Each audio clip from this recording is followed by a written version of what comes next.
This contains nothing that would be of use to me. It's the cargo manifest. It shows that 3 casks were loaded in Belgrade, 1 of olive oil, 1 of honey, and 1 of vinegar. It also mentions a special security package that was loaded in Istanbul. It's the cargo...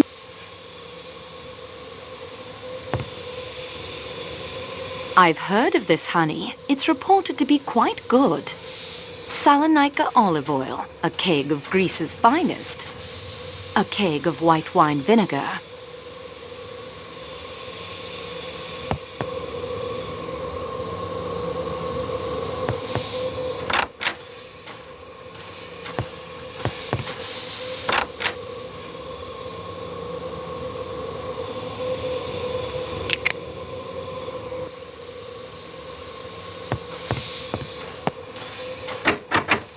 This door leading...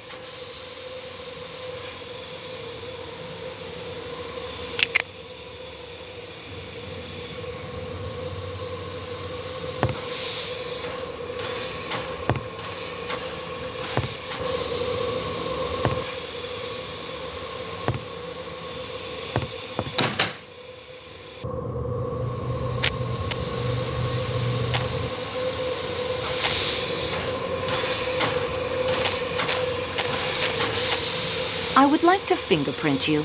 Eğer mecbursan...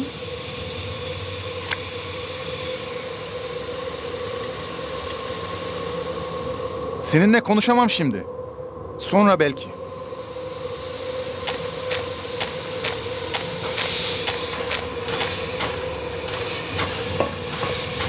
I still need to ask you some questions about last night. At your service, dear young lady. But I know nothing. Did you see anyone leave the train last night?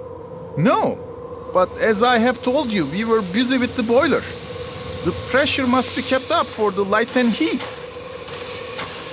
Did you see anyone get on the train? In Belgrade, there was a single passenger only for the Athens-Paris coach.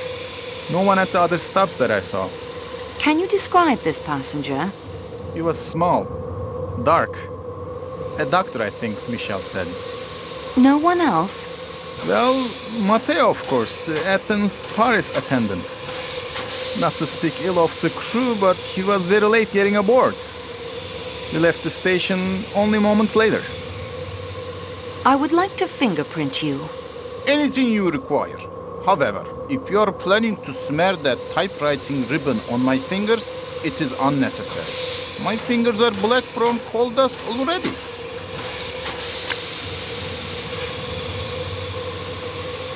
That will be all, Tayyip. I cannot wait to try some of the chef's wonderful dishes.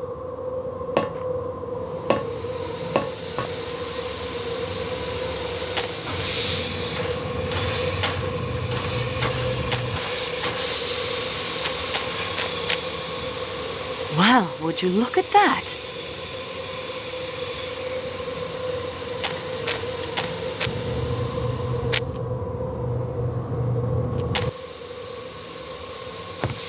I've remembered something else I wanted to say.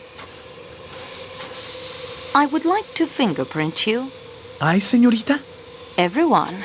Oh, then sí, I will submit.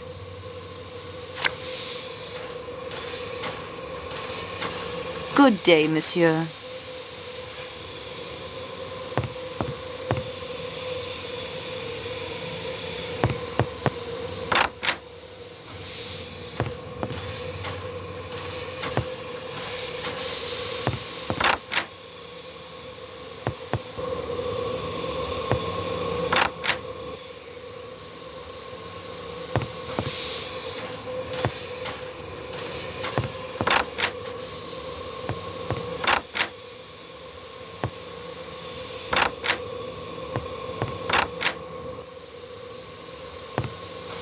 I would like to take your fingerprints.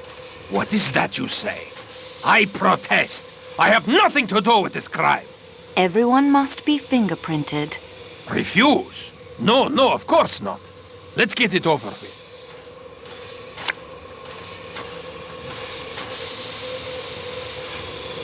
The time for talk has passed. I've already...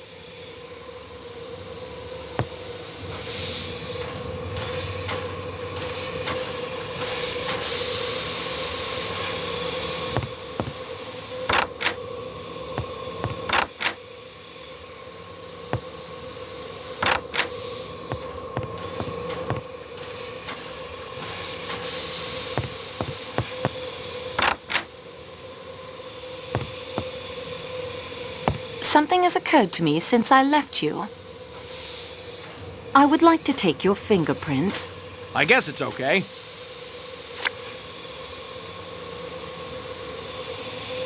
Thank you, Monsieur Hartman.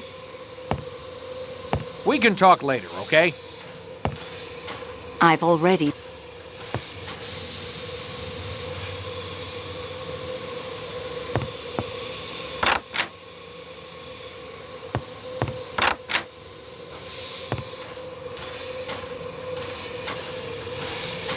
I wouldn't...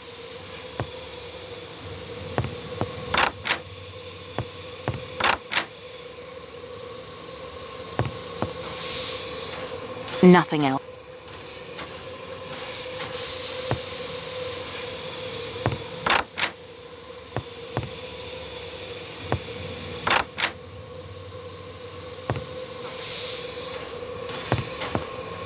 Quite interesting.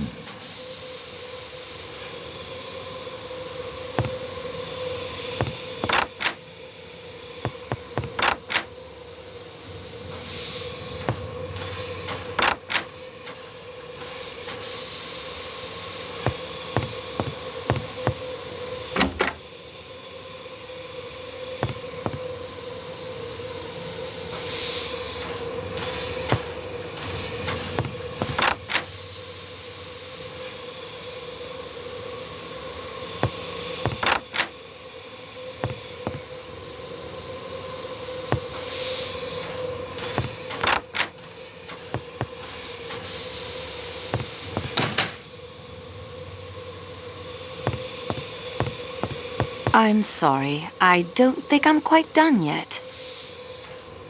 I would like to take your fingerprints. Of course, mademoiselle.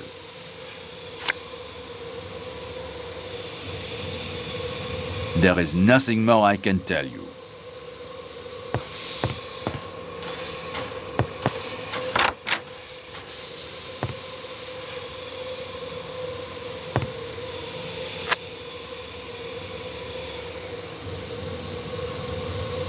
Nothing else to see in there.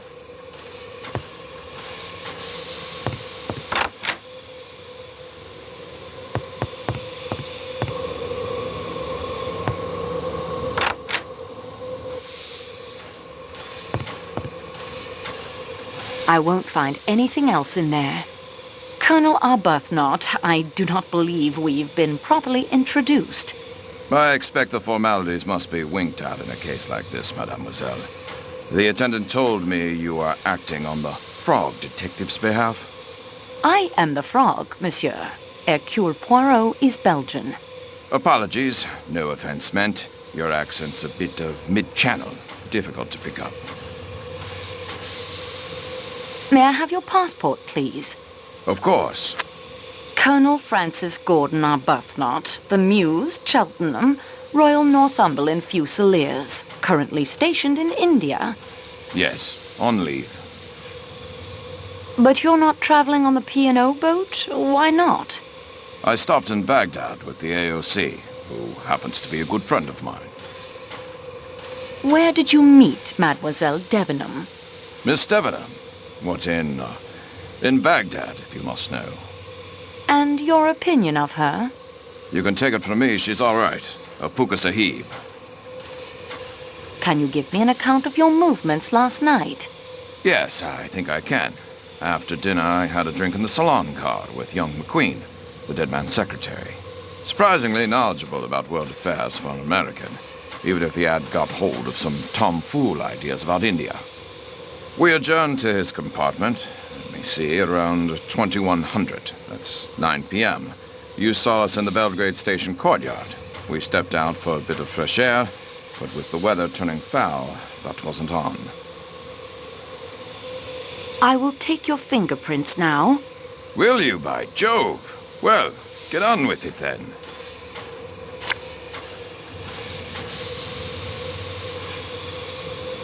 What do you and Monsieur McQueen smoke? McQueen doesn't, now that I think of it. A pipe's my weapon of choice. What happened after Belgrade? Around 2200, that's 10 p.m. Ratchet's valet came to fetch him for his employer. He went off for a while. And what did you do after Monsieur McQueen left you? Well, I went back to the salon car for a nightcap, didn't I? I was heading to my compartment when I ran into McQueen. Went off back to his room again to continue the natter. I put him straight on India. Learned a bit about the American stock market. Bloody fool's game, if you ask me. Oh, pardon that is to say, my language. Do not concern yourself. There, you see. Now I can hear the accent. It comes and goes. What time did your discussion of world affairs end? The conversation was so engrossing, by the time I looked at my watch, it was 1:45. McQueen called the attendant to make up his bed. I came back here. Did anyone pass Monsieur McQueen's room while you were talking? A good many people, I should think. I wasn't paying attention. The attendant did at one point, and I think I caught a glimpse of you wandering about. Let us say during the last hour of your conversation. Really, I can't. Colonel, you have the soldier's observation for detail. Hang on. There was a woman, I think. Was this woman young or old? Didn't see her, wasn't looking that way. Just a rustle and a scent. Mademoiselle Debenham? No, I'd recognize. That is to say, it wasn't. No, it was very strong. Fruit or something. Can you pinpoint the time the woman passed? What were you discussing?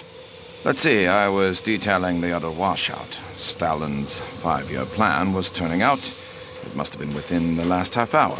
More definite than that, I can't say. Have you ever been in America? Never. Don't want to go. Did you ever know a Colonel Armstrong? Armstrong. I've known 2 or 3 Armstrongs. Selby Armstrong. He was killed on the Somme. I mean the Colonel Armstrong who married an American woman and whose only child was kidnapped and murdered. Ah, yes. I remember reading about that. Shocking affair. Never actually came across the fellow, but his name came up in the officers' mess, of course. Toby Armstrong. Nice fellow. Everybody liked him. Distinguished career, got the VC, Victoria Cross. The man who was killed last night was the man responsible for the murder of Colonel Armstrong's child. Then, in my opinion, the swine got what he deserved. Though I would have preferred to see him properly hanged, or electrocuted, or whatever it is they do over there. Trial by 12 good men and true. Sound system. Anything you can recall from last night that strikes you as suspicious? There was one odd thing. Yes? As I got back to my compartment, I noticed that the door of the one beyond mine, number 16, it wasn't quite closed. The chap inside peered out in a rather furtive sort of way, then quickly pulled the door. Probably nothing in it, but you know what it is. Early hours of the morning, everything very still. The think had a sinister look, like a detective story. Thank you, Colonel Arbuthnot. Not at all. Now, if you don't mind, I think I'll pop along to the salon car. Don't let me keep you. You mean to say you intend to stay in my compartment? Yes. And search through my belongings? I'm sorry, but I really must. But that's... I mean, it just isn't. That's bloody irregular. Pardon my French.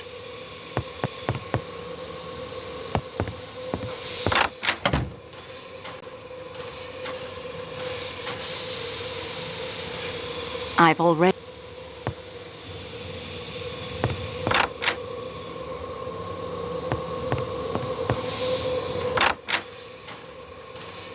I won't find any...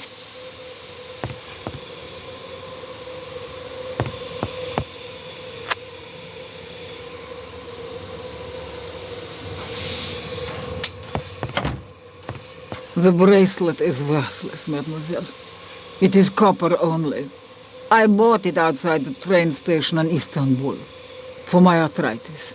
Take it if you like. I'm very sorry, Your Highness. I realize how this must look, but I am only doing the job assigned me.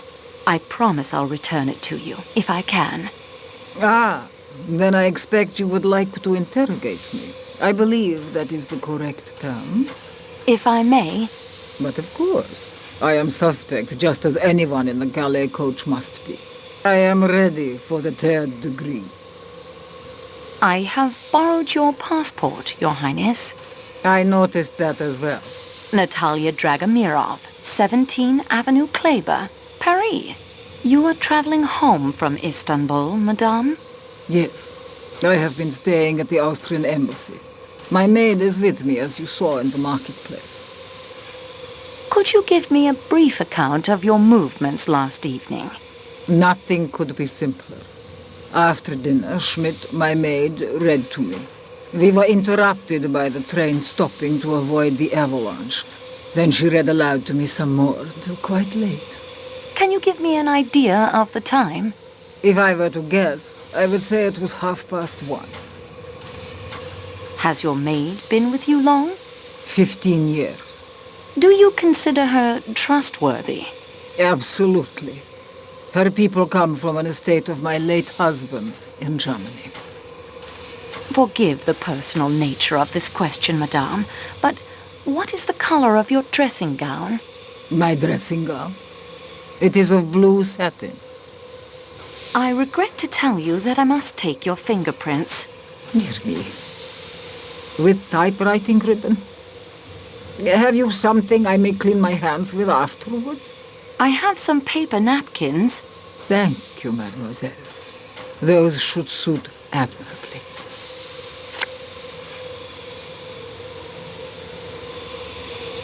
You have been in America, I presume, madame? Many times. Were you acquainted with a family by the name of Armstrong? You speak of friends of mine, mademoiselle. Sonia Armstrong was my goddaughter. I was on terms of friendship with her mother, Linda Arden, one of the greatest tragic actresses in the world. As Lady Macbeth, as Nora in A Doll's House, there was no one to touch her. I was not only an admirer of her art, I was a personal friend. Is Linda Arden dead? No, she is alive.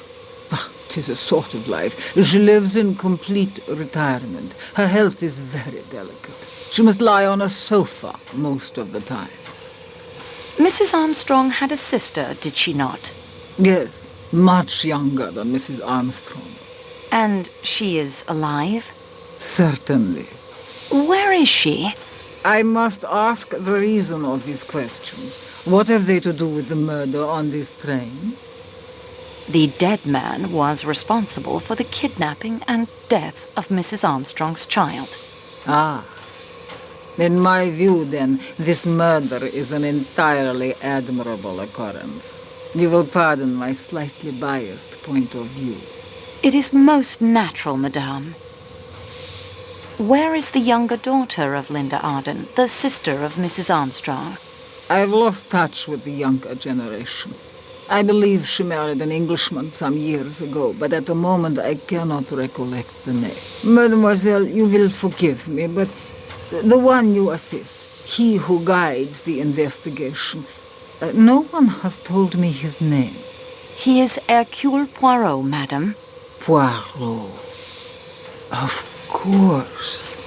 I thought his face was somehow familiar to me. Poirot on this train. It is destiny.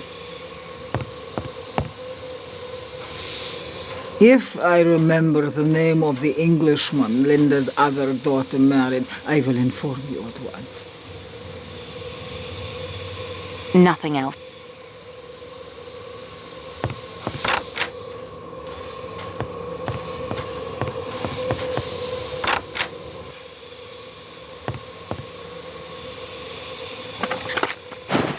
Nothing of interest here.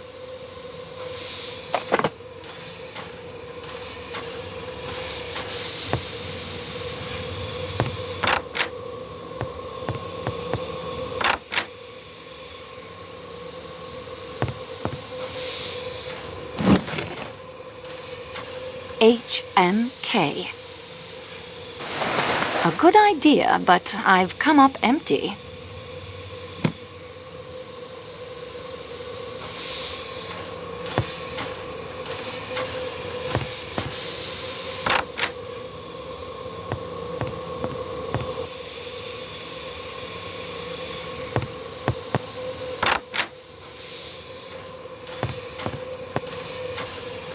I've already... Well, it's about time, I must say. Here I am with information that will solve your mystery for you, and it's hours before you show up. You aren't helping that famous detective, or whatever he is, aren't you? Yes, madam, I have that honor. I would think you'd be more on your toes. In America, the police would have arrested the culprit by now on my evidence. Then let us proceed without delay. May I have your passport, please? My passport? What do you want my passport for? I'm the witness, not the murderer. What is wrong with you people in this country? This is Yugoslavia, madam. I am French. That's what I said. Your passport. Thank you. You are Caroline Martha Hubbard of Great Neck, is it? Long Island? That's what it says, doesn't it? You are traveling to Paris to meet your daughter? Yes, that I'm supposed to sail for home the day after tomorrow. Though, how can I do that stuck here? I'll never know. Did you hear any sounds coming from Monsieur Ratchet's room? Well, earlier I'd asked that Swedish lady, Mrs. Olson, if she had anything for a headache. She's a nurse, you know. Yes, I know. Poor soul. Looking for my room, she'd opened the door to Mr. Ratchet's compartment by mistake. He laughed and said something not very nice, I think. But I couldn't make it out. She said, "Oh, I make a mistake. I ashamed to make a mistake," in that bizarre accent of hers. And he laughed again and said something about her being too old. The idea. My late husband, Mr. Hubbard, and I enjoyed conjugal relations right up to the very end. Anything else? After that, I heard snoring. Quite loud, like an airplane engine revving up. What color is your dressing gown? What an odd question. I have 2 dressing gowns, if you must know. A pink flannel that's kind of cozy on board ship, and a purple silk number that my late husband, Mr. Hubbard, gave me. But what in creation do you want to know that for? Someone in a scarlet kimono was seen coming out of either your compartment or Monsieur Ratchet's. It is very difficult to tell sometimes which is which when all the doors are closed. Well, it wasn't mine. Then it must have been Monsieur Ratchet's. That wouldn't surprise me any. I thought I heard a voice in there. I would like to fingerprint you. What do you have there? A typewriter ribbon? You're going to smear ink from that on my fingers?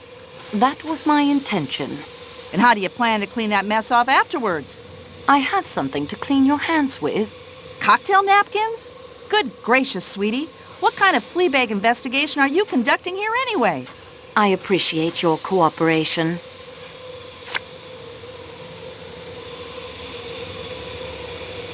Was it a woman you heard in Monsieur Ratchet's room?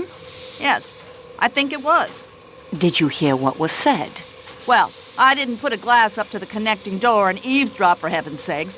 What sort of a person do you think I am? When was it you heard this voice? I have no idea. Sometime after the snoring died. Was it before or after the train stopped? After. After the man in my room that you have so far failed to ask me about. I woke up, heard the voice, and that was that. Tell me about the man you thought was in your room. At last. No offense intended, sweetie, but you foreigners do just about everything backwards. The man? Well, I was in bed. I woke up. All in the dark it was. And I knew, I tell you, that there was a man in there with me. In your bed? In my what? How dare you? No, in my compartment. I was just so scared I couldn't scream. I just lay there and thought, mercy, I'm going to be killed by some foreigner. These nasty trains. I just lay there with my eyes closed and thought of America. Somehow I got my wits about me and I felt about with my hand and I felt. Yes? The bell button. I pressed it and pressed, but no one came. I thought, mercy, what if they'd murdered every single soul on the train? I went on pressing the bell, and at last, footsteps in the corridor.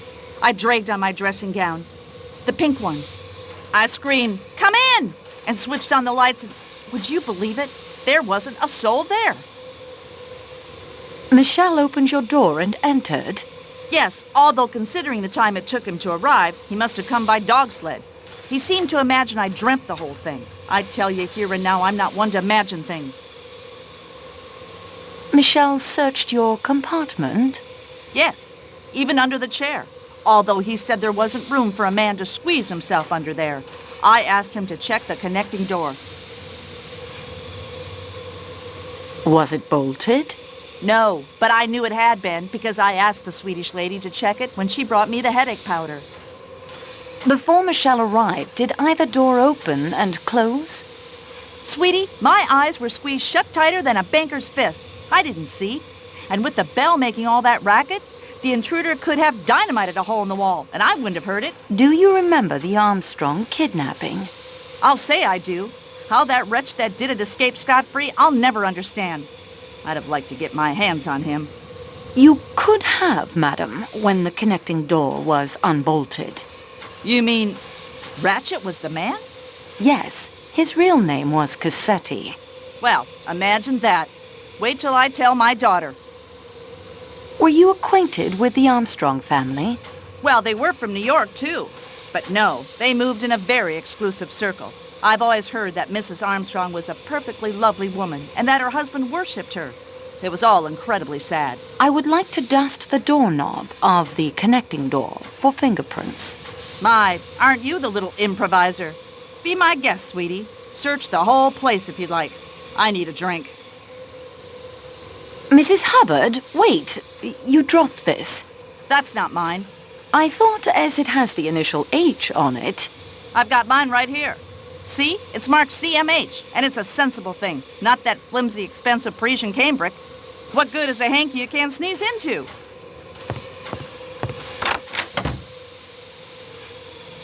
I won't find...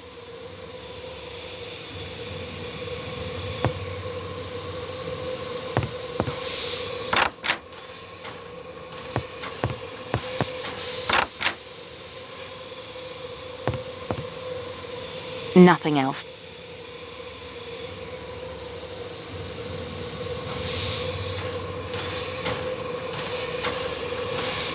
Better to let the dead rest in peace.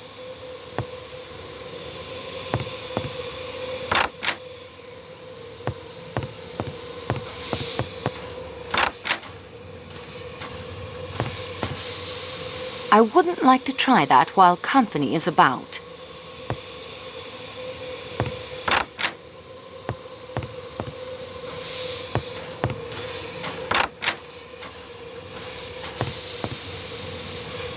Hello, miss. There is more snow coming, I think. Greta, you know Monsieur Poirot has asked me to help him investigate the murder. Yeah, I have heard this. It is satisfactory with you? Very. Will you help me? I will try. May I have your passport, please? It is here. Greta Sigrid Olsen, 49, of Stockholm. Of course, I am a missionary now, nurse at the school in Gemlik, and not much in Sweden.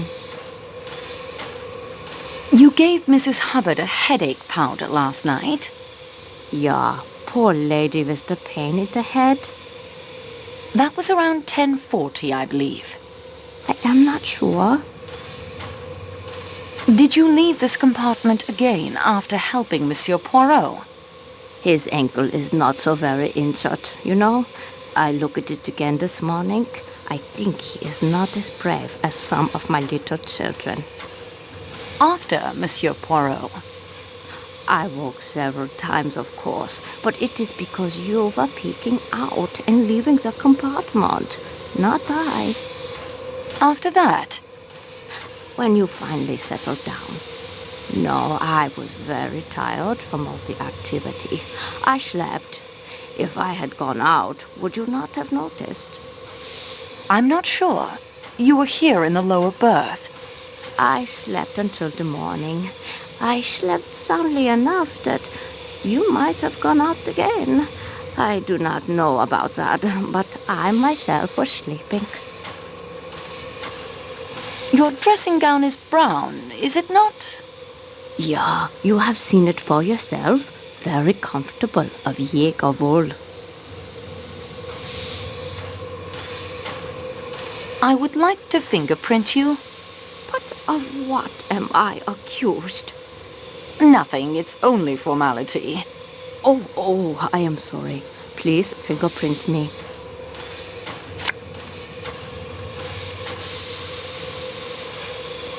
Did you see anyone in the corridor when you took Mrs. Hubbard the medicine? Not in the corridor, no. Somewhere else? I opened the door to the dead man's compartment by mistake. Mr. Ratchet, I was much ashamed. What did you and Mrs. Hubbard talk about? The pain in her head. It started at the back and sweep itself forward over her eyes and... Anything else? She asked me if the door between her compartment and Mr. Ratchet's is locked. I check it for her. And? It is locked. Did you actually see him? Yeah, in his bed he was, reading a book. Did he say anything to you? He laughed. He invited me. I do not care to repeat what he said. It inflamed my cheeks. I left at once naturally and went into Mrs. Hubbard. That means you were the last person to see Monsieur Ratchet alive. I am suspected of all the people aboard the train. I am suspected. Have you ever been in America? No. Almost I go once. I was to accompany an invalid lady, but it was cancelled. I much regret it. They are very generous, the Americans. They give much money to schools and hospitals, and they are very practical. Do you remember hearing of the Armstrong kidnapping case? No. What was that? A little girl was kidnapped and murdered. Her mother and an unborn child died in childbirth. A member of the staff committed suicide. Monsieur Ratchet was the man behind the kidnapping. That there are in the world such evil men. It tries one's faith. The poor mother, my heart aches for her. Au revoir, mademoiselle.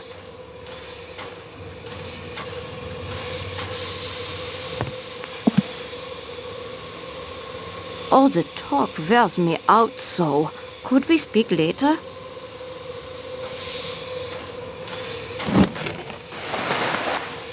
Regardez, mademoiselle.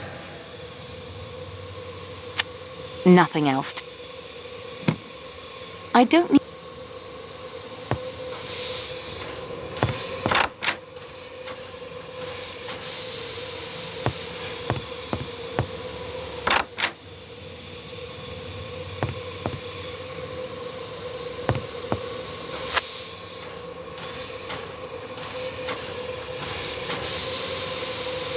I won't find... I've already... Yes, Fräulein. Frau Schmidt, I am helping Monsieur Poirot in the investigation of Monsieur Ratchet's death. Will you assist me? If I can. May I have your passport? Yeah, here it is.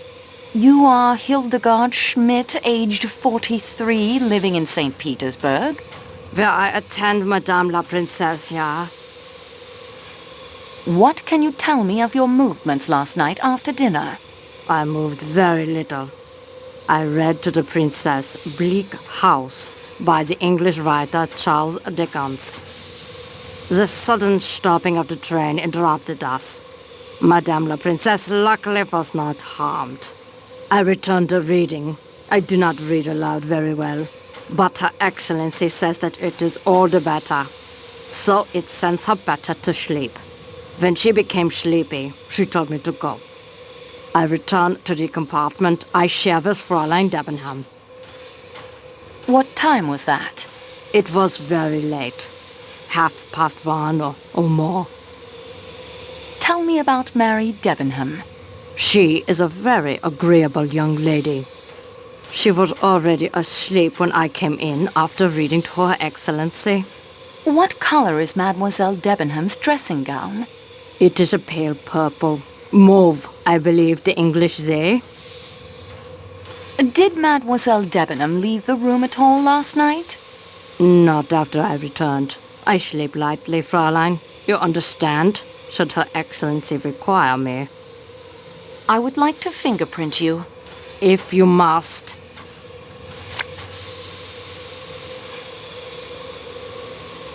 Have you ever been to America? No, never. I should like to go someday. Do you know who this man Ratchet really was? He was not Ratchet? His name was Cassetti. He was responsible for the death of a small child named Daisy Armstrong. My God! I have heard of that. The kidnapping. It was wicked. Wicked! We are not so wicked as that in Germany. Is this your handkerchief, Frau Schmidt? No, it is not mine. It has the letter H, you see. Ah, but it is a lady's handkerchief, that. A very expensive cambric handkerchief, embroidered by hand. It comes from Paris, I should say. Did you see anyone as you returned to your compartment? Only an attendant. He was sitting at the end of the corridor? No, Fräulein. He came out of one of the compartments in the middle. 2 or 3 doors from Madame la Princesse. Was it Mrs. Hubbard's compartment? It may have been. But I saw him come out. You weren't in the corridor. I most certainly was. He nearly ran into me, apologized, and hurried off in the direction of the salon car. A bell began ringing, but I do not think he answered it. Then the bell started ringing? Yes, Fräulein. The attendant was Michel. Our regular attendant? No, Fräulein. What? What did he look like? Small, dark. He had a little mustache. His voice, when he said, "Pardon," was weak and high-pitched. Higher than mine. I'd never seen him before. Au revoir, mademoiselle. Fräulein, if I recall anything else, I will tell you.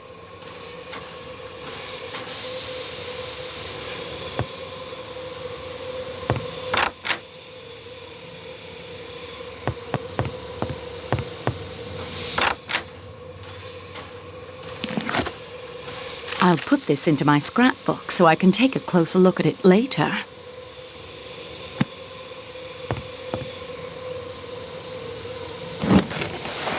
Nothing of interest. Nothing else. Say, this is mighty nice. What can I do for you?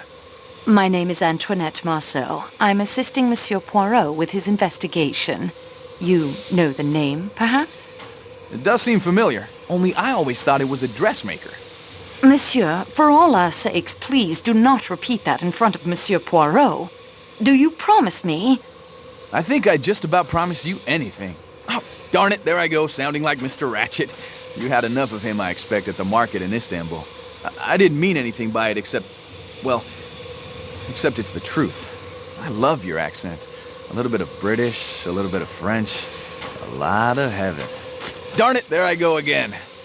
It is not a problem, monsieur, but we must be serious now, don't you agree? Serious, yes. Yes, of course. You are Monsieur Ratchet's secretary? Yes, for just over a year now. I met him in Persia. I'd come over from New York to look into an oil concession. I don't suppose you want to hear all about that. Getting oil out of Persia can get pretty difficult these days. Anyway, my friends and I had been let in rather badly over it. Mr. Ratchet was in the same hotel. He just had a row with his secretary, so he offered me the job. He was collecting antiquities, but not knowing any languages, was having kind of a hard time of it. I was pretty down and out, so I jumped at it.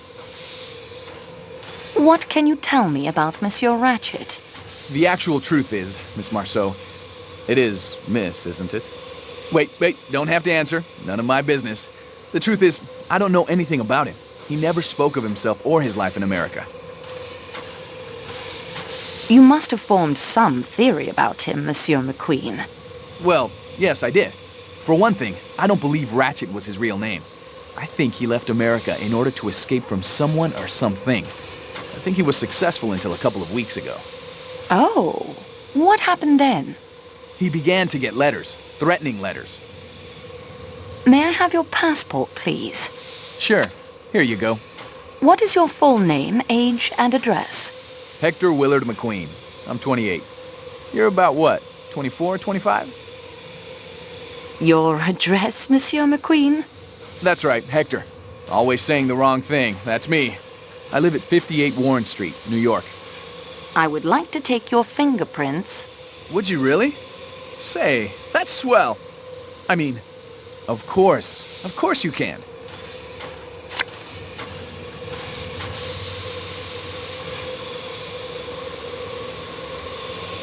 Did you know that Monsieur Ratchet had asked Monsieur Poirot to help him? No, I had no idea.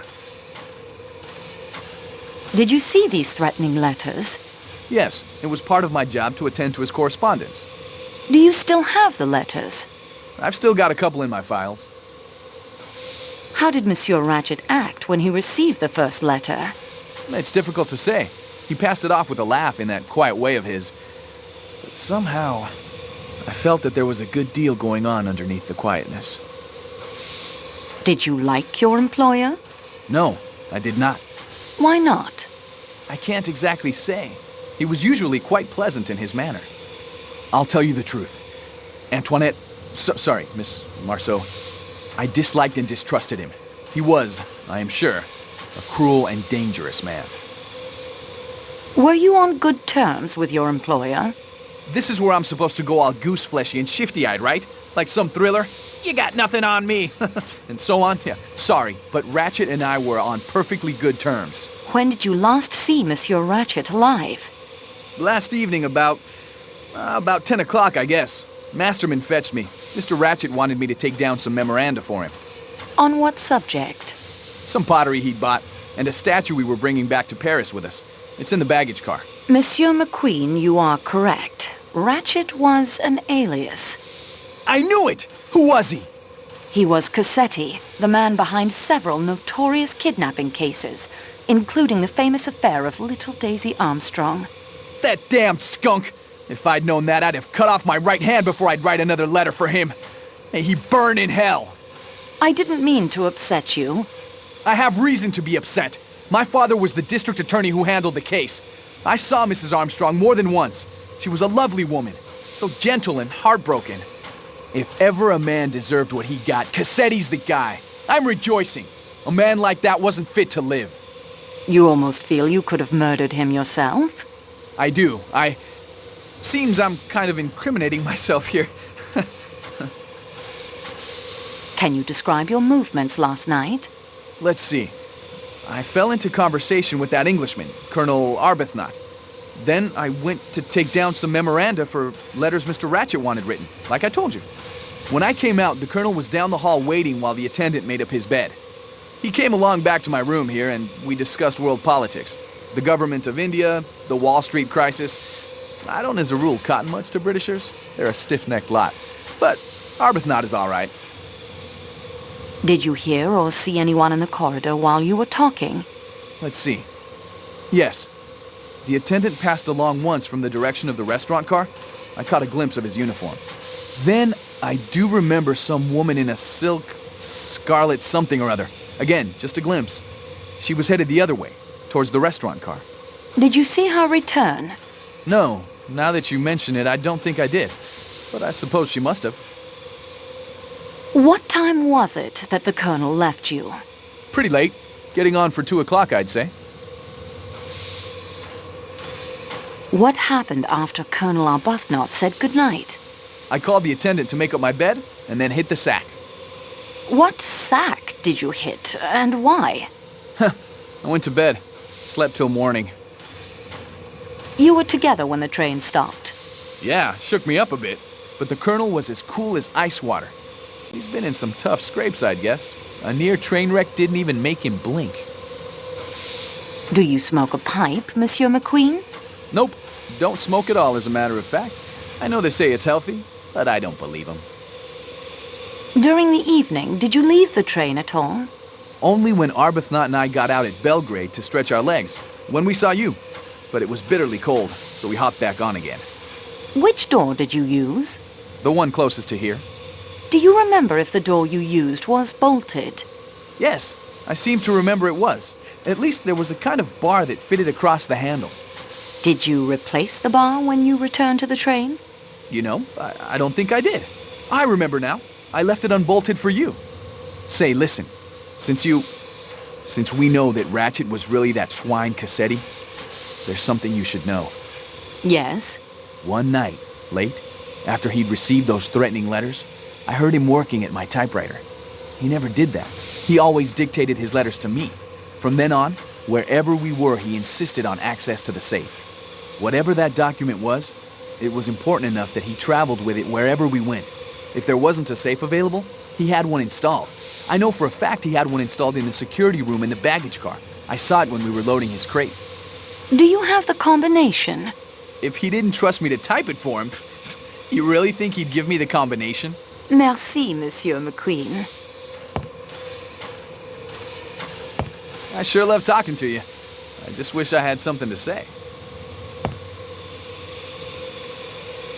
I won't find it.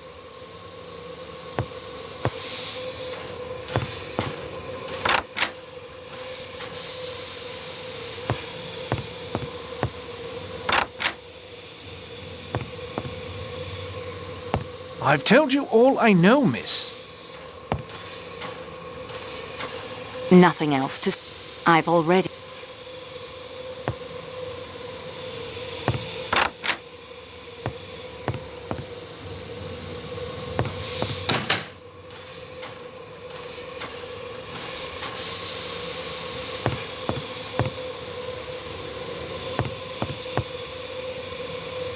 Please, leave me alone for the moment.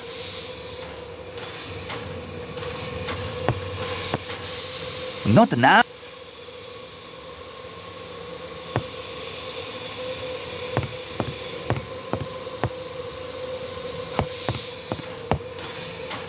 I must attend to my duties, mademoiselle. Perhaps we can speak later.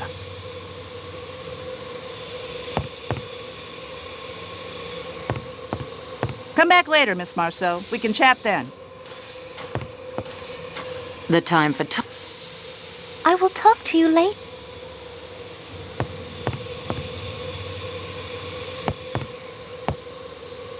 Ms. Marceau, would you mind terribly if we talked later?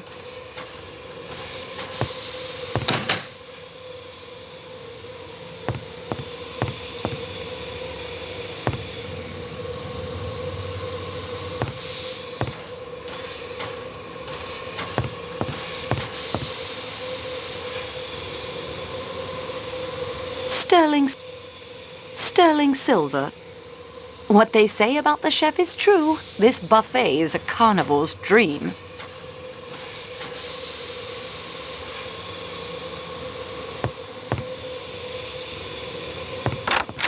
Monsieur Klaus, I understand you need olive oil and vinegar for tonight's meal. Yeah, the food porters in Istanbul did not load enough. I am shamed if I cannot prepare the promised Wiener Schnitzel and Erdäpfel salad for the Count and Countess Andreni. How rude!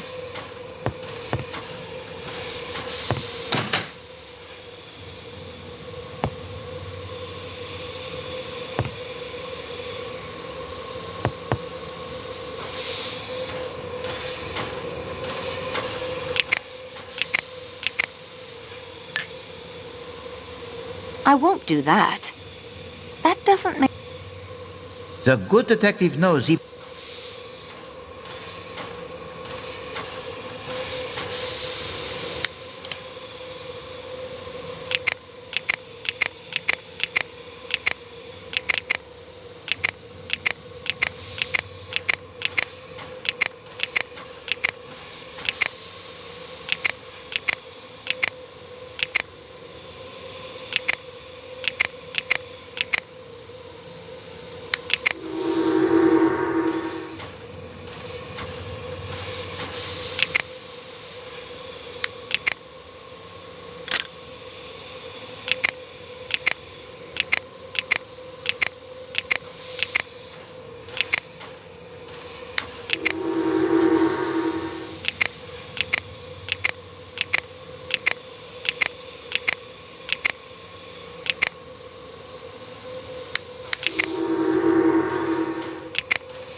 Quite interesting.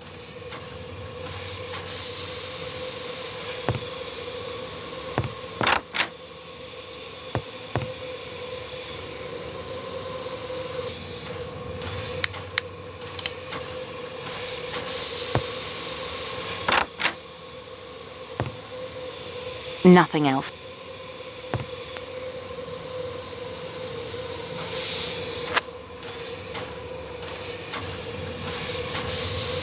I'll put this into my scrapbook so I can take a closer look at it later.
Ah, you return.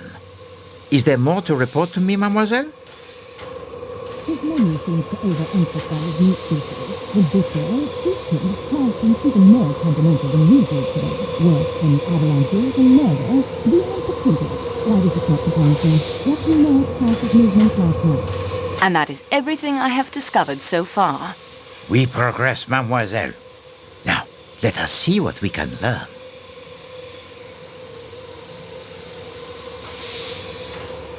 The timetable is very complete now. Oh, yes, it is essential to the understanding of the crime. Study it carefully.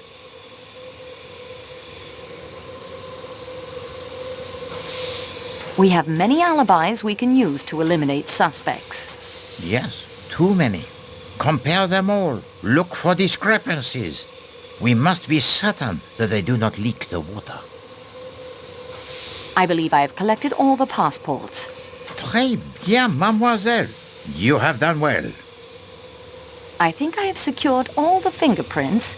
Unfortunately, I do not think so, mademoiselle. So please to make certain next time, huh? Remember our challenge.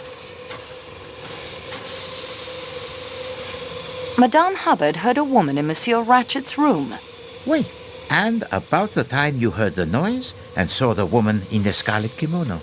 So, does a woman speak to Monsieur Ratchet, murder him, drop a handkerchief with the letter H, then scurry off down the corridor in a scarlet kimono?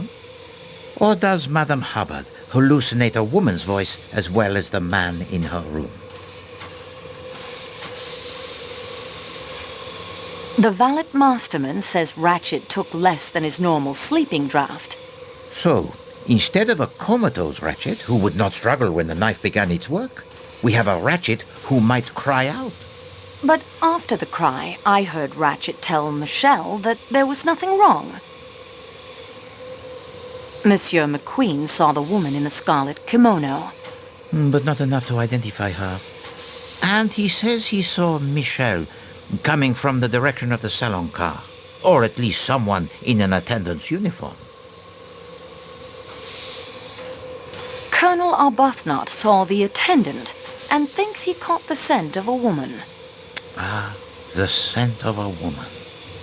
You have found a romantic streak I would not have suspected one so stolid to possess. Hildegard Schmidt saw an attendant leaving a compartment. Oui, one of the middle rooms. either Ratchet's or Madame Hubbard's. And his description.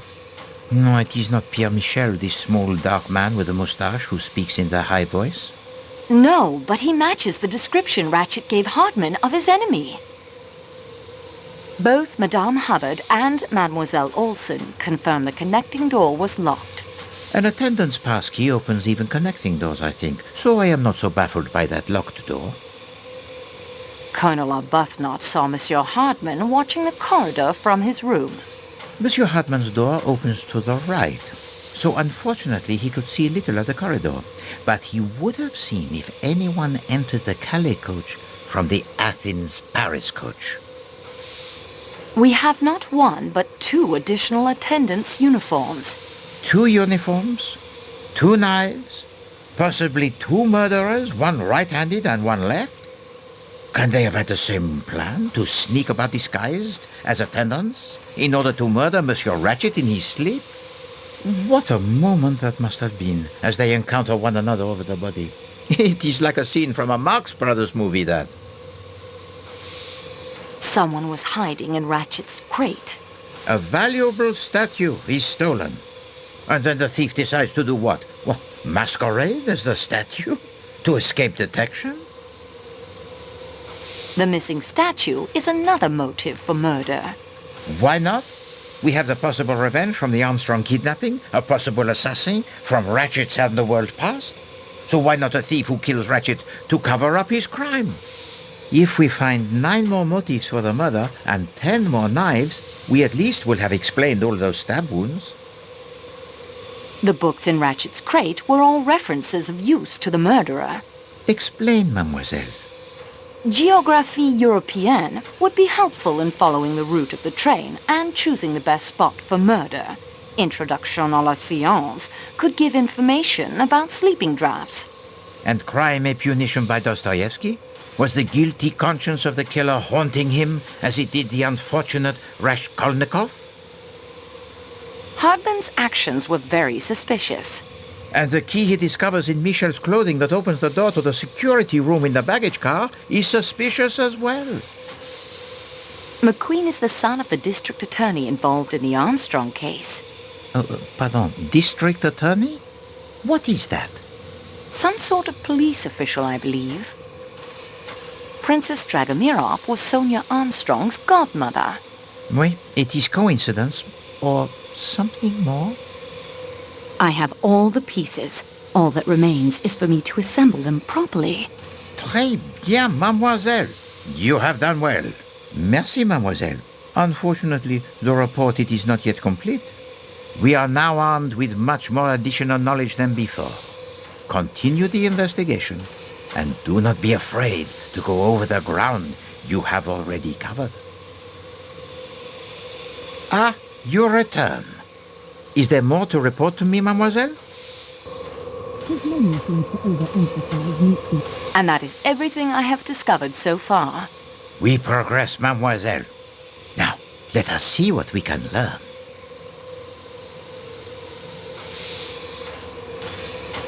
Merci, Monsieur Poirot.